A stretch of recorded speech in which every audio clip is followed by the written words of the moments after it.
ένα σούπερ αετό. Χάλει το ύψος του. Και έχει καταφέρει να νικήσει τη βαρύτητα, Βαγγέλης. Ναι, ένας αετός που κρέμεται προς τα κάτω και όμως πάει προς τα πάνω.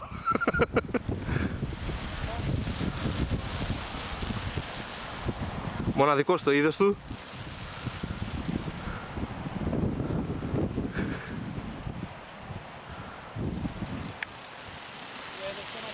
Δεν έχει ξαναγίνει αυτό.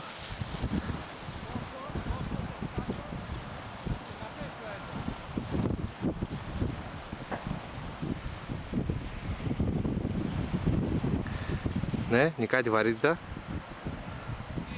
Έφυγε και ένα κομμάτι.